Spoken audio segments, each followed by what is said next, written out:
अंतरिक्ष का 95% हिस्सा डार्क मैटर और डार्क एनर्जी से मिलकर बना है। बाकी का 5% हिस्सा भौतिक पदार्थों से। इनमें ग्रह, नक्षत्र, तारे वे सभी आते हैं जिन्हें हम देख सकते हैं। वैज्ञानिकों का मत है कि डार्क मैटर और डार्क एनर्जी ही वह कड़ी है जिसने इस पूरे ब्रह्मांड को एक सिलसिलेवार ढंग से बांध रखा है। डार्क मैटर ऐसे पदार्थों से मिलकर बने हैं जो प्रकाश को सोख, छोड़ और परावर्तित नहीं करते। इस कारण अब तक के साधनों के बल पर इसे देख पाना संभव नहीं है। वैज्ञानिक परिकल्पना कहती है कि डार्क मैटर और डार्क एनर्जी ही इस ब्रह्मांड का आधार है। इन्हीं पदार्थों से पूरे ब्रह्मांड का अस्तित्व बना है। इन पदार्थों की कोई विकसित समझ हमारे पास अब तक नहीं है। इसको समझ पाने का कोई ठोस आधार भी हमें अब तक नहीं मिला। पर इस बात से कोई इनकार नहीं कर सकता कि इन पदार्थों का अस्तित्व नहीं होता।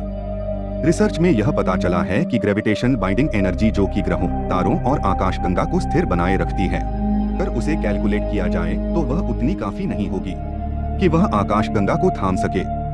खगोल वैज्ञानिकों को इस रिसर्च में पता चला कि ग्रेविटेशन बाइंडिंग एनर्जी के साथ ब्रह्मांड में ग्रहों, तारों और आकाशगंगा का अंतरजोड़ स्थापित नहीं हो सकता था।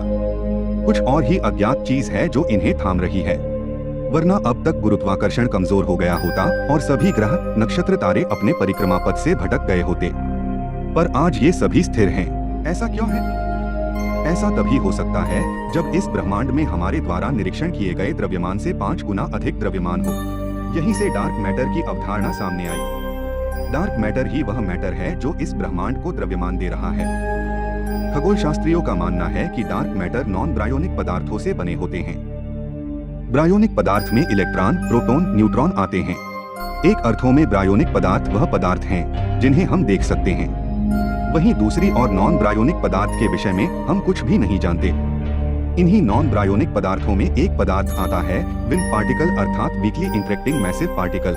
मान्यता है विम्प पार्टिकल से ही डार्क मैटर बनते हैं। कुछ वैज्ञानिकों का यह भी कहना है कि डार्क मैटर आकाशगंगाओं का ऐसा समूह है जहां पर भौतिकी के दूसरे नियम काम करते हैं। पर यह एक अनुमान है। इसमें कितनी हकीकत है और कितना फसाना, यह कोई नहीं जानता। अगर आपको ये जानकारी अच्छी लगी हो तो चैनल को अभी सब्सक्राइब करें। धन्यवाद।